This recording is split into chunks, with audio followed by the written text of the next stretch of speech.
I'm Brian Briscoe, host of the Diary of an Apartment Investor podcast. And this podcast is different than everything else out there. I bring together a new and an experienced investor on each episode, and I let the aspiring investor ask the questions that they need answered. So if you're an aspiring investor yourself, you probably will have the exact same questions. Now, before we get to this episode, make sure you hit the subscribe button below and that little bell to make sure you get notified every time we post a new episode. And now, enjoy the show. Adam, we got Kim on the line. What do you want to ask her? What would you recommend being the first, in-house employee hire that we should look at? How are you handling management? Third party for now. Okay. So, if you get to a place where you want to get away from third party, I think definitely like regional manager type person to get that piece. And then also it depends on what part of it do you love to do? What part of it does your business partner like to do? What part of your wives love to do? Because that makes a big difference too.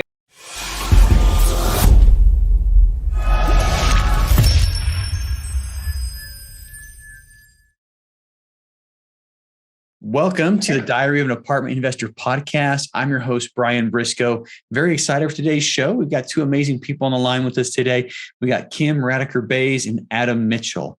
So as is tradition, we set the first half of the show, reserve it for an experienced investor. So Kim, welcome to this show. I'm excited to hear about your story. Thank you. I appreciate you having me. Yeah, absolutely. So do us a favor and tell us a little bit about yourself. Give us an idea of where you came from and how you got into multifamily. Sure. So I was a finance major in school. And after I graduated, I actually lived in Cleveland for a little bit and worked for a bank and then a couple other organizations in the retirement plan industry. So that's kind of where I got my start after college, was in retirement plans, designing them and administering them, coming up with creative ways to apply tax laws in order to help get some tax deductions and also fund retirement for the future of the employers for their teams. And so did that for quite some time. When my kids were born, quit working on that full time, but had gone from a volunteer on the education committee for the professional organization in that field to working part-time for them remotely, which was great. And at that time is really when we started investing in single family houses. Okay. So started with some single families. My kid's first Halloween was actually spent at the title office closing for cash on a distressed house in Denton, Texas that was going result of a bankruptcy. So that was kind of an interesting first Halloween for them. Yeah. Do they remember it though? Were they? No, they do not remember it. They were just under a year old. So okay, got it. Not a whole lot under, but a little bit under. Yeah. So they don't remember that, but it's a good story. So yeah. Anyway, when then got into multifamily about 10 and a half, almost 11 years ago now. Okay. So when you say a distressed home, was this like post crash 2008 where you started investing in single family, or? No, it was actually before that. These all of mine were purchased before everything truly crashed. Dallas hadn't seen the same bubble. Texas really hadn't seen the same bubble that a lot of the other areas of the country did. And so there hadn't been the same run up. And so there were still deals to be had. There wasn't a huge change before and after 2008 in terms of what the property values were as much more so just in terms of the lending requirements. And so was very, very fortunate with the timing on my single family portfolio on each of these, because I was self-employed doing the consulting part-time. We ended up paying cash for the properties and then refinancing them after the renovation was completed and we had final values. Okay. And so got the cash out of the seventh house, which was the last one we did 3 days before Countrywide shut down their cash out program. And that was the last game in town at the time. So it was right kind of before everything went sideways. So nice. So yeah, basically, nobody knows when stuff like this is going to happen, but your timing was extremely fortunate. It was very fortunate. It was very, very, very blessed in that regard. Yeah. Well, yeah. Congratulations on timing the market. That's amazing. But the first house that I bought was 2007, but it was also in a metro that was, similar to Texas. It didn't have that run up, so it didn't have the substantial crash. The second house I bought was 2008 after the slide in San Diego, which it did have a significant drop in value and didn't quite time the bottom, but I think we did fairly well with that anyway. But that year right there, wow, a lot of weird stuff happening. But so I want to talk about the transition to multifamily. You said that happened about 11 years ago. So, math in public, 2011, a couple of years after the crash. So what prompted you to move from single family to multifamily? Really just the ability to scale. Mm-hmm.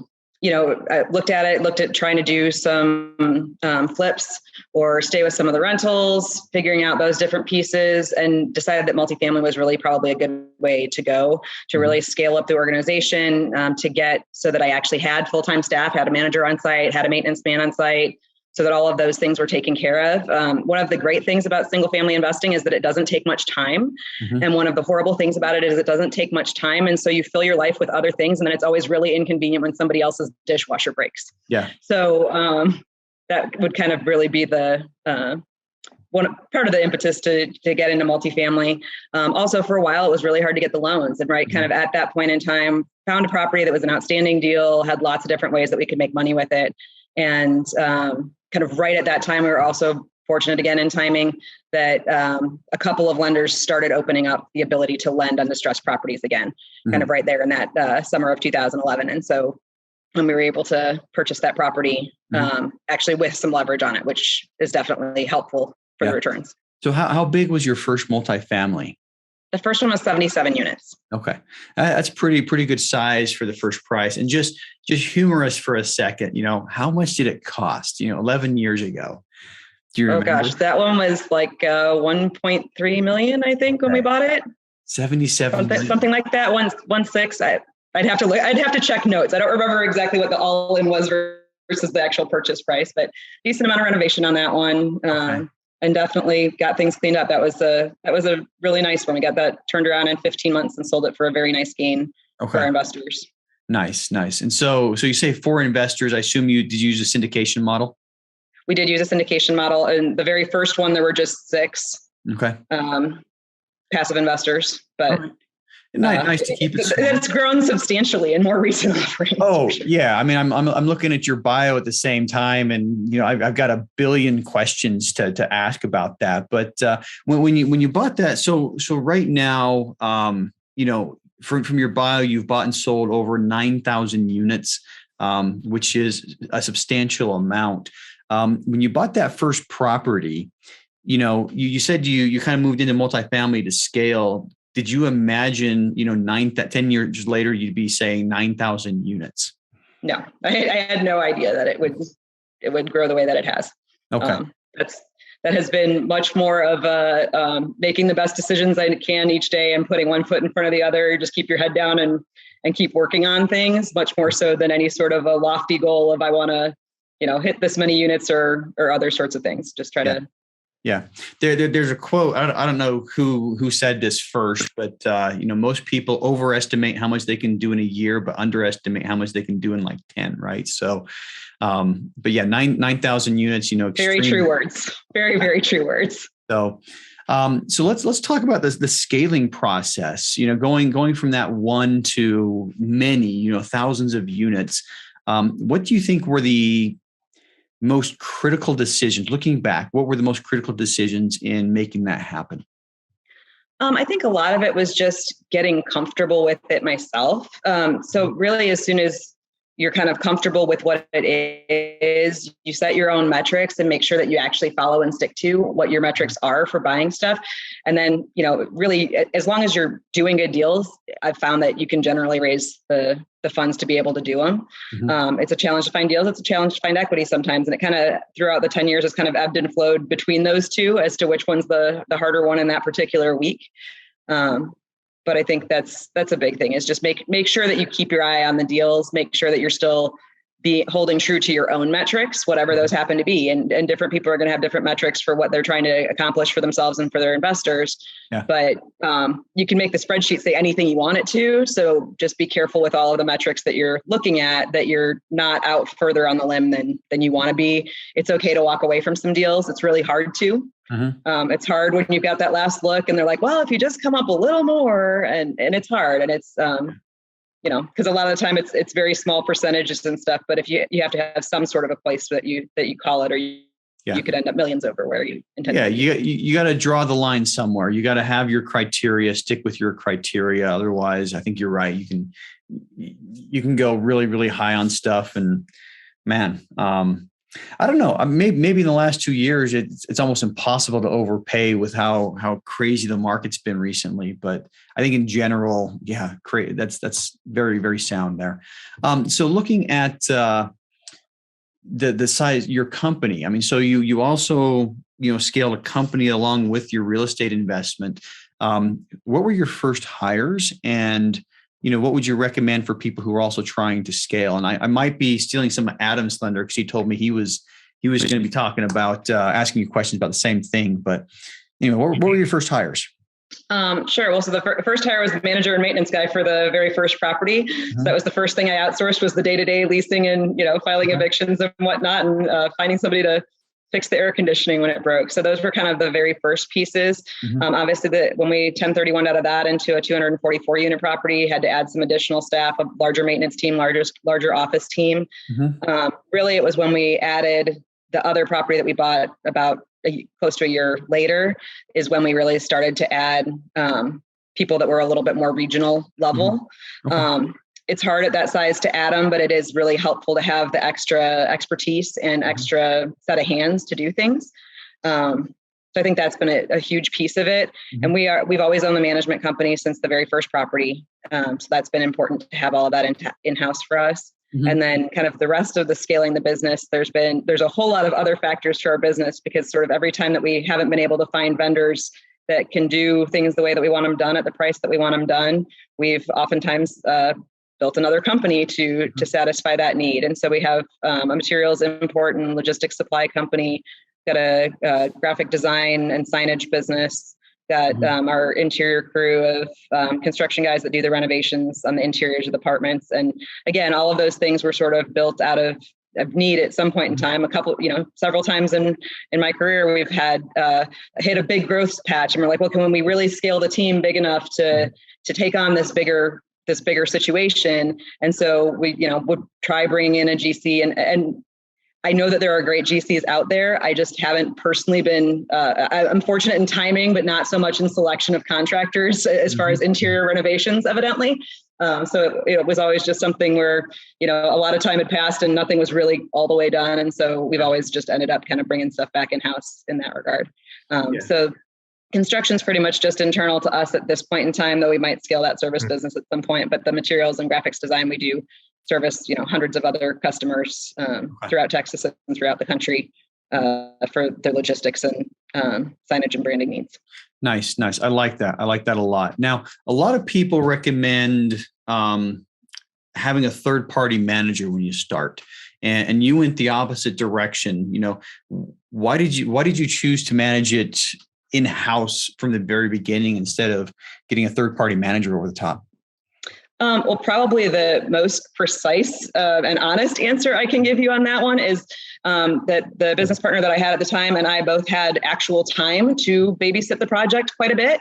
And also really, even though it was a very, very small number, even just having that management fee was some income for our families. And so that was pretty crucial too. And with the amount of single family experience that we had and financial backgrounds, the bank let us do it. And so I really think that was huge. It really enabled me so that, now, even though it's a very large organization, I do know where all the pieces are, how everything fits together. And so I think that was a fantastic kind of way to come into the business.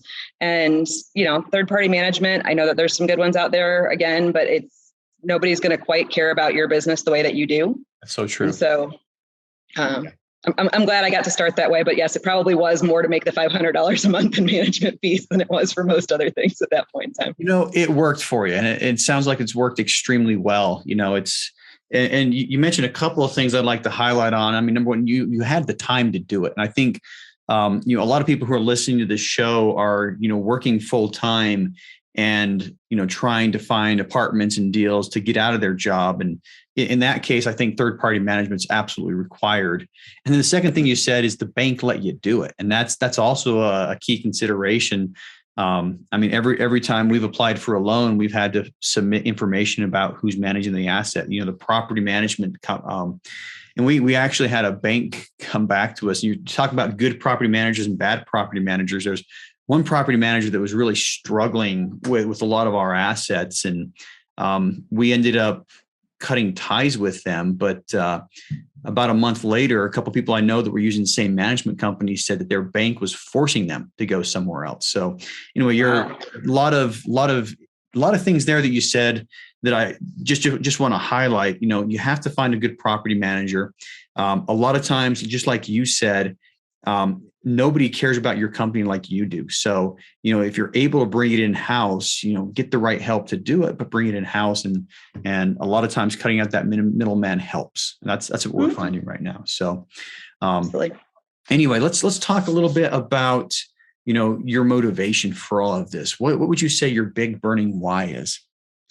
I guess probably the big burning why started out really with my kids. I have 15-year-old twins that are on the autism spectrum. Mm-hmm. And so when they were very little, I realized, first of all, that probably my general calling was not necessarily to be therapy mom, even as it was, but that our family definitely did not have the resources at that point in time for me to be therapy mom to one while paying somebody else to watch the other one, so that the house didn't get burned down and nobody got hurt or fell down the stairs or those sorts of things. And so that was definitely some of it is, hey, if we're going to do this and do this right and do the best thing that we can for the boys, better go figure out how to make some money.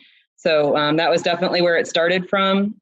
I've had a close friend along the way, and several people have asked me this, but one in particular that always asks me, like, how much is enough? Mm-hmm. And I just always try to explain, like, enough really passed somewhere in the middle of the night. There were already so many different new things in the works and other things by the time that there was any level of sort of financial comfort and security, that you start to find a bigger why for what you can do and the good that you can do for the world and the difference that you can make. And so one of my personal goals is to help 100 people become millionaires. Nice. So I think I'm a little over halfway there at this point in time with the people that have invested with me over the past 10 years.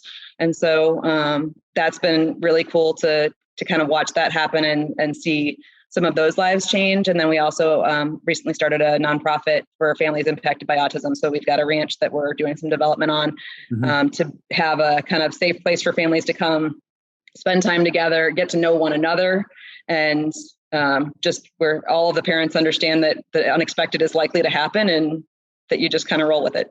Yeah. Yeah. I love it. I mean, I'm still trying to get to that point where we have enough, if that makes sense, for the rest of our lives. But I love the charitable arm, you're looking at giving back, you're looking at lifting other people as well. It's something that, I've thought about a lot. I have a goal to help a lot of people exit their W-2s, and start basically get their time back is my goal. So similar vein, slightly different ways of articulating it. But and I guess that's really the thing is there is still a lot of my time that I sacrifice. So you have to find some of that bigger why to keep going, and to keep doing it. And so that is, there are definitely times that I'm not trading time for money, but time for impact in the greater sense of things. Yeah. Return on impact. Yeah. Okay. So if you would please, let's talk about one of the deals you've done and two different directions so we can go. You can talk about something specific, or you can talk about more what your philosophy is on purchasing right now and what a sample deal would look like. Sure. So I guess one of the more interesting ones was actually the second property that we did. It's the one that we 1031 into after that 77 unit, and it was 244 units. It was 50% occupied when we bought it. We had a very nice price per door on that. There was one building where there had been a water leak on the third floor that had created some issues with a 4-letter word throughout most of one side of the building.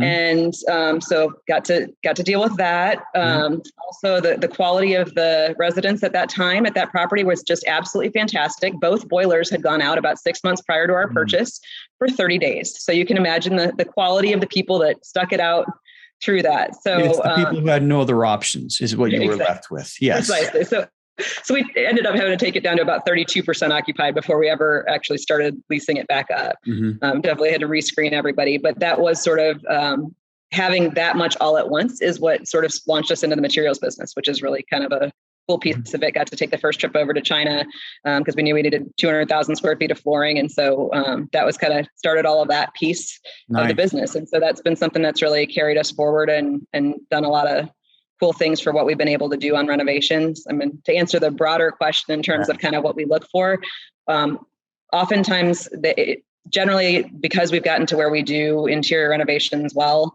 and that's been sort of our specialty, definitely look for something that needs interior renovations. I've found that I can often make the numbers work whether somebody else has already done a lot of exterior heavy lift or not.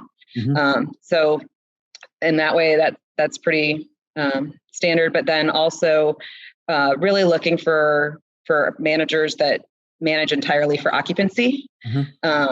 It has been an incredible, while the properties have gotten a whole lot more expensive, so have rents in terms of a general market survey. And so there's definitely some opportunity that can be gleaned by finding the properties where the management or ownership has not been paying attention to what's been going on with the rents in those markets. Yeah.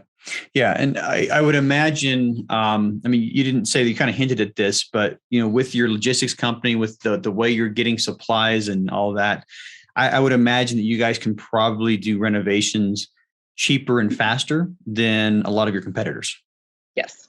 Yeah. I would definitely say that's true. I mean, labor has been tough for everybody in the past year, I think. So can't say that it's always at lightning speed, but yes, definitely very cost effective because we do pass through those cost savings on the materials and any that there are on labor back into the partnership returns. So that really does enable us sometimes to also be able to stretch a bit because we can get materials less expensively and have those logistics buys in those processes. Let's see. Last question for you before we bring Adam on. What's next?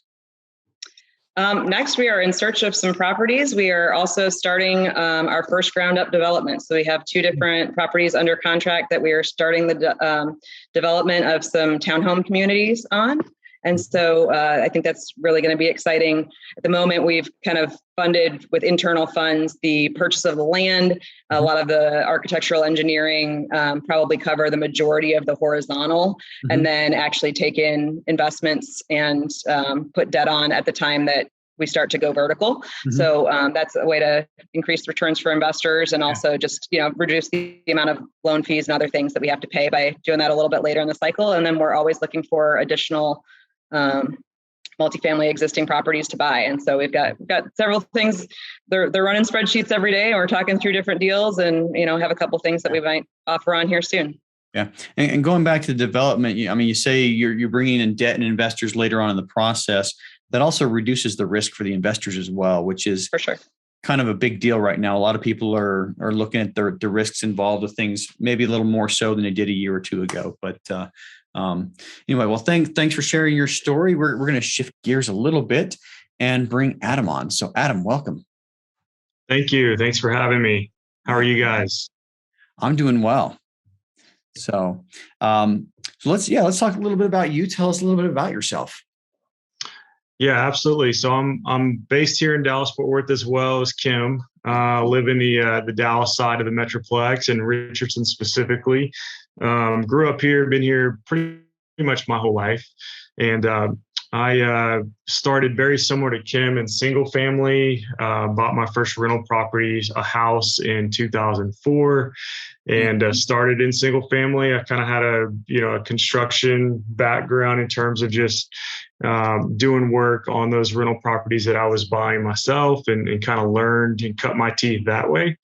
I went through that same, market downturn in 2008, 9, 10 here, that everybody else did. And fortunately made it through there okay. I still have some of those properties, but I did have to sell a couple just to get by. And, but I learned a lot. And that's a valuable lesson that I sort of carry with me today when we're looking at properties and looking at risk and all those things. So I took a long break, got married, had kids, and then came back to real estate in about 2016. So I was working a W-2 job throughout that whole time. And the reason why I bought the first property was basically just to reduce taxes. I was making pretty good money in sales, living in an apartment. I'm paying all these taxes. I'm getting killed. So I bought a rental property, and then I figured out, with depreciation and those losses, how I could sort of increase those losses and decrease those taxes. So I continued to go down that path. But in 2016, I came back to it. I said, okay, my goal and my passion has always been to work for myself, not work for somebody else. I was tired of working for a boss. And at the time, my wife was working as well. And we said, okay, let's get this going. Let's figure out how to get into real estate full time and make the move. And so we did that. And we started building a business where we flip houses, wholesale a lot of houses, buy some rental properties, sort of everything single family. And we still run that business today, but sort of the longer term vision was always to get into multifamily. Even from 2004 and 5, I always knew that, like Kim said, scaling a business was a lot easier in multifamily if you could figure it out. I just couldn't figure it out. It took me, kind of 20 years to figure out that I could actually do it and sort of have that confidence to really go out there and buy, a significant property. And so we ran the single family business. It was growing. And, today we still run that. I've got 7 employees that work for us. My partner, Lance, and I are, we're involved, but, that we've got others that handle about 85% of the workload there. And we're going to do about 75 transactions this year. So that's good. But our main focus is multifamily, and that's where we're at today. We just closed on our first property in Dallas 3 weeks ago. It's 127 units in Dallas, and we know that's the future for us. So that's where we're at today. All right. Well, congratulations on that first purchase. That's kind of like the key that unlocks a lot of doors when it comes to multifamily. But that said, what's your why? What's the reason why you're doing all of that? Yeah, it's like Kim. It has changed in the last even the last year. So my goal a year ago was to basically, like I mentioned, not work for somebody else, to have, freedom and control over our time and our income. And I have that now. I was able to allow my wife to work in the business as well and not go back to working full time. She used to work for Fossil here in Richardson. She got laid off, and we were fortunate enough to just bring her into the business full time, so she didn't have to go back and get a job. My partner, Lance, his wife's the same way. So she was able to quit her job and come into our business full time. And then I was able to do the same thing about 10 months ago. I was able to walk away from the W-2 job officially and come into the business full time. And so we just have one left. My partner, Lance, is the next one to retire from his W-2, which he'll do this year. Nice. And so that was our first goal, our first why. And, it's definitely shifted in the last year to having a little more, not freedom with time, but just control over the things that we do and the ability to, not just pay all of our bills, but just be very secure in what we do. So I want to mitigate all the risks that we have with single family. And I see that with multifamily. So, if we've got 3 properties and they're producing whatever amount per month that pays all the bills, then we don't have to stress about money whatsoever. Yep. And single family business is still, even though it's pretty consistent, I always have that fear that, tomorrow the leads could shut down. Mm-hmm. And then what do we do? And so we want to have those income producing properties just so that we are secure and we minimize that risk. Yeah. Then the other part of it is just impacting, not only our family or my kids, but just the community in general. We talk a lot about this in our multifamily presentations. I want my kids to see us grow a business that they can, decide one day whether they want to be in it or not, but they'll remember our real estate business. They won't remember that we work W-2 jobs. And that's what I want them to know. I want them to understand what we do and why we do it. And I want them to see, that mom and dad are impacting other people in the properties that they put out there and manage and buy and sell. And then we also want to give, the communities that we work in nice places to live. And we're basically focused on 2 markets, Dallas, Fort Worth, and Oklahoma City. Mm-hmm. And we're very, very passionate, like Kim, about, turning these properties around and providing a nice, safe place to live for people. And sort of, not even getting credit for it, but just, giving people a nice place to live where they'll walk up to you and say, hey, this place used to be a dump.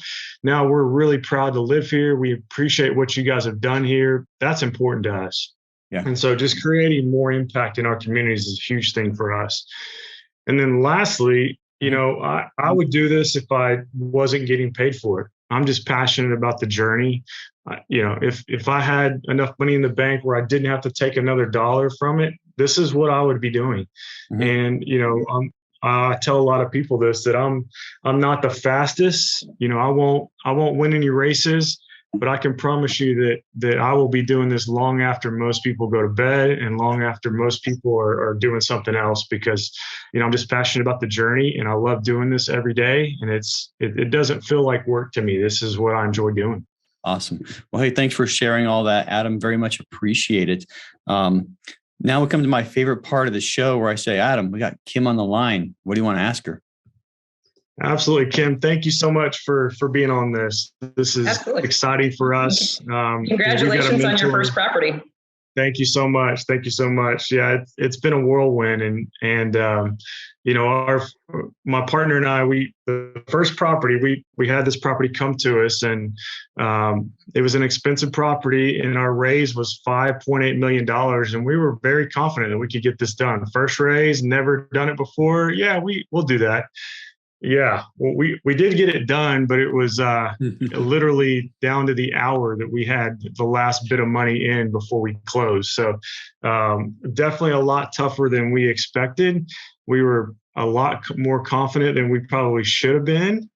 Luckily, we made one very important change in that we brought in a couple groups to help us raise the money with enough time left to actually make it happen. So my first question for you is, do you guys prefer, and I'm kind of asking these as if you would advise me, do you prefer to bring in other groups to help you sort of, raise money and do other tasks associated with owning and managing a property, or do you prefer to build an internal team with employees? Well, really, all of ours is internal team with employees. So, I will tell you, it gets so much easier to raise the capital once you have the track record. That makes a big difference. Obviously, your huge track record in single family enabled you to get, 5.8 is a really big first raise. I think ours was only like $700,000. So, times they are changing in terms of what it costs to buy a small property anymore. But I think, so we've been very, very fortunate. Our network has really just kind of grown organically. Used to be part of a real estate investment club. So a lot of our initial investors came from there. And then after we got kind of bigger than was a good fit for that group, we're fortunate to be able to take all of our investor list with us. And then at that point, there were no more restrictions on who we could and couldn't take. And so we got a lot of referrals from, all of their cousins, their aunt, their next door neighbor, the guy 3 cubes down at work kind of thing. So we've been very fortunate in that regard to be able to kind of grow the network organically. And I think it's worked well for us. We definitely have had some conversations with larger institutional players. So I think we have those backups available if we get to a place where we need them. But I really do enjoy the difference that it makes to the individual investors. And so that's definitely my preference when I can do it. Yeah, we've done the same, but I talked to somebody last week, and I'll just share a different way of going about it. But and this particular person has like a $60 million property under contract right now, and he basically told me that they're getting out of the capital raising game because they want to focus more time on finding deals, and so they're going into the bringing in co-GPs. They want people to set up funds and bring money through funds, but I think part of it depends on what you're good at. Some people are good at capital raising. Some people are good at building organizations that can do everything.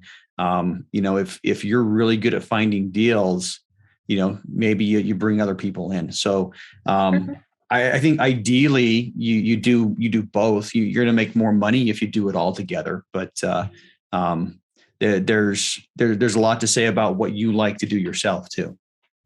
Right. And obviously, I have a big team that helps make that happen. Yeah. So that is huge. It is.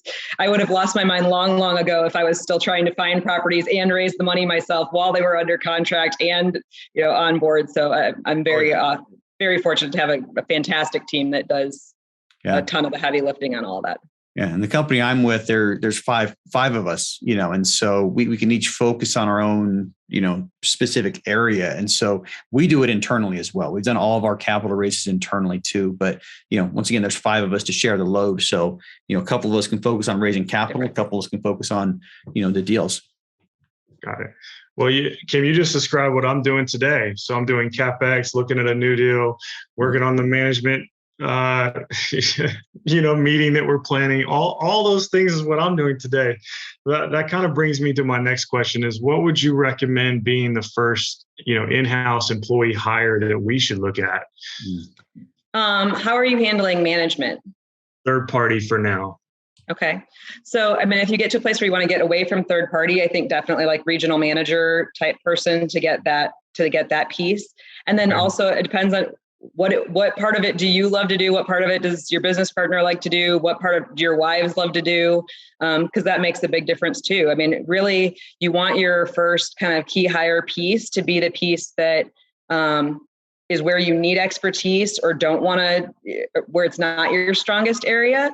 It's always a little hard. It's just recently that I've gotten to really kind of replace myself in some of the areas where are my strengths and are the things that I love doing.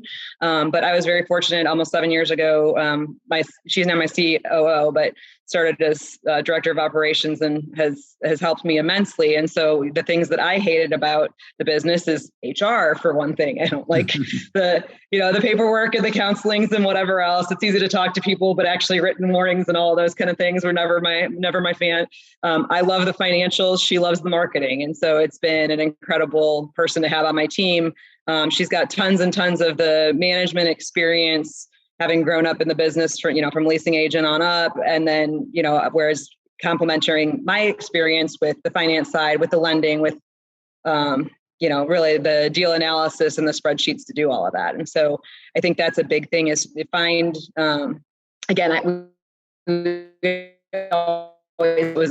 was additional incentive to get somebody else in the middle there so that my phone didn't ring at 3 a.m. all the time if something happened. But I think that's the big thing is figure out kind of where the gaps are, the pieces that you don't want to do. I actually was at a coaching session, entrepreneurial coaching session last week. And so in Asana, we use Asana as kind of a global to-do list system and whatever. But he was actually saying that one of the things that he did years ago is created a fictitious employee of a name.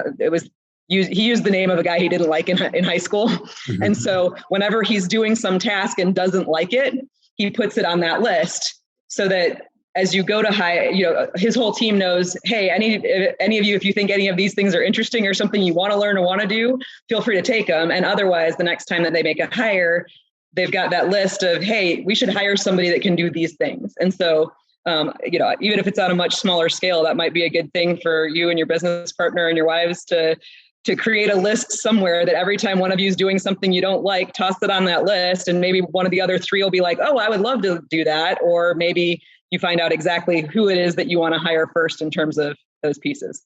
Yeah, that's fantastic. I love that idea. I just wrote that down. That's a really cool way to do it. I liked that one because I can never remember what it is that I want to hand off if you just give me a blank piece of paper. But yeah, as the day goes along, if I just added a little to that list every time, I think I could probably do a much better job of delegation than I sometimes remember to do. Yeah. Just in general, do you guys, when you're talking about employees, do they typically just get paid, salary, something very, very common, or do they sometimes participate in the deals as compensation? How do you guys kind of handle that? Just a rule of thumb, not specifically, obviously. Yeah. It certainly started out as general W-2 compensation, but as people have been with me longer and as we've grown larger and had to take on some, so when you're starting to get to this stage, where we're adding some people that are coming from big corporate jobs. There's not necessarily at our scale and size the easy ability to pay, some of the salaries to compete with an Invesco, trained analyst and those sorts of things. And so then, yes, we have done some creative stuff in back end that makes a difference for them. And that really gets fantastic buy-in. So a little bit of both. Yeah. Got it. Yeah, Okay. we've only got a couple of employees. First thing I outsourced was the podcast editing, because it just takes a long time. And then I outsourced the podcast scheduling. But we typically pay by hour, by the job. So for podcast scheduling, I pay by the hour. Podcast editing, it's per episode. Inside our company, we do have a couple of employees, and one of the employees we brought in with we give her a small sliver of GP on everything that she helps us close on. So, yeah, it's a small sliver, and it definitely can add up over time. Mm-hmm. Very good. Very good. And Kim, you kind of already mentioned this a little bit, but if you were advising us, on growing our LP investor base, we ran through our network pretty quick the first time around, and we kind of looked at each other and we go, okay, we raised like 600,000. We only need 5.2 million to go, and our network's tapped out. So what do we do now? So if you were going to just give us, a couple nuggets of growing that investor network on our own so that we don't have to reach out to other co-GPs in the future as much, what would be your advice there? Well, I think one of the things is we both need to tell Brian, thank you for having us on here, because yes. I've always seen a big, there's always some jump. Every time one of the podcasts airs, there's always starts to be some jump in terms of organic reach outs. I know it's been on our to-do list. If it's done, I have not yet heard results of it, but I'll have to check that with our investor services team. We just finished a $70 million raise last month. So they've been a little busy. So I'm not sure if the analysis is done, but we're trying to look at kind of what the actual conversion is. We know we get a lot of people onto the list, but in terms of, how many of those actually turn into investors, I don't know that right off the top of my head, but that is a good way to just kind of get your name out there. Network with other people for sure. And sometimes you have to do some co-GP or find, pay to get into one of the groups that allows you to do that sort of a thing. They all have their own set of rules and their own set of hoops to jump through, but those are all things to look at. But I think definitely that's a big one. Just, networking with people, being in a place, you can do some of social media stuff as well in terms of alternative investments and those sorts of pieces. The marketing angle, again, is not my personal strong suit. I'm a little less comfortable doing like real push marketing for stuff. But like I said, the podcasts have always worked pretty well to me to get a little bit of extra.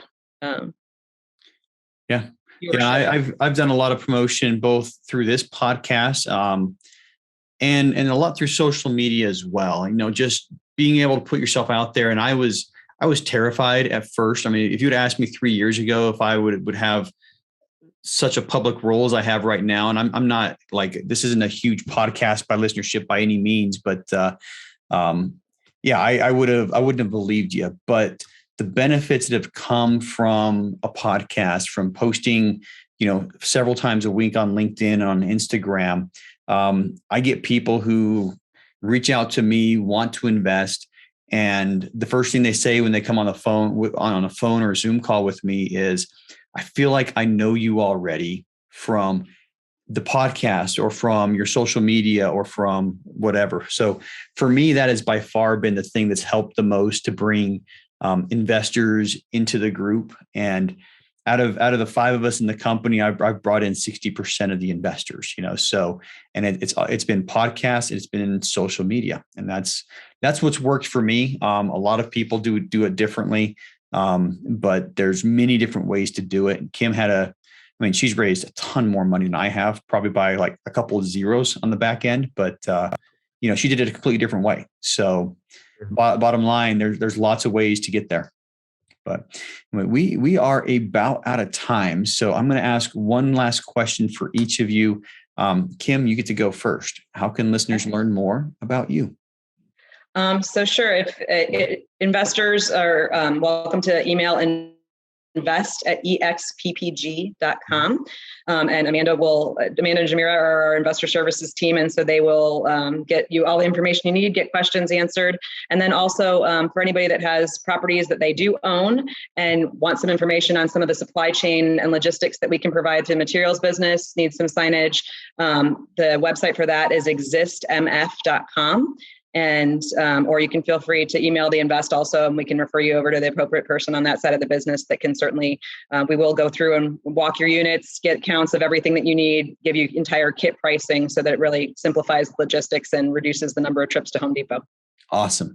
And is that service regional, geographical, or nationwide? Really nationwide. The bulk of our business is definitely in the DFW area. We do make trips every week down to Houston and San Antonio, sometimes up to Oklahoma, but we have had some great success sometimes too. Out of state, we don't have to charge sales tax since we're only based in Texas. And so oftentimes the shipping cost is offset by the sales tax savings. So, okay. So we have done many other states too, but I would say that the bulk is in Texas, but there's lots of opportunities for some arbitrage on that as well. All right. Sounds good. So if anybody's interested, we're going to put links to that website and the email address she cited earlier in the show notes. So definitely, reach out to her or her team in this case. Because we have been looking at that site as recommended by our property manager. So we've been looking at the Exist site for materials. So very, very cool. Very cool. You'll have to come join us at Whiskey Wednesday and you can see all about it. I'll do that. You have to tell me what that is. All right. It's a customer appreciation and new business, like new people that meet us get to come to the warehouse. We have one Wednesday a month, have some drinks and some snacks, but wander around, get to see all through the warehouse, see the products, see the equipment that, manufactures cabinet doors and prints the monument signs and puts your name on a Yeti. So It's an adventure. Awesome. Okay. Next time I'm in Dallas. Yeah, absolutely. So, all right, Adam, same question for you. How can listeners learn more about you? Yeah, you can go to our website. We're apartmentbuyingguys.com. We're also on all the social media, Instagram, Facebook, just at apartmentbuyingguys.com. You can find us there. All right. Sounds good. And same thing, we'll put a link to that in the show notes for anybody interested. Love the name, by the way. Very, very descriptive, exactly what you guys do. So that said, thanks to both of you for coming on the show today. Very much appreciate your time. Thanks so much for having us. Hey, if you like that episode, make sure you hit that subscribe button. But more importantly, if you haven't joined our multifamily educational community, the Tribe of Titans yet, you are missing out. So get yourself 30 days free by clicking the link below in the description or go to thetribeoftitans.info and we'll see you there.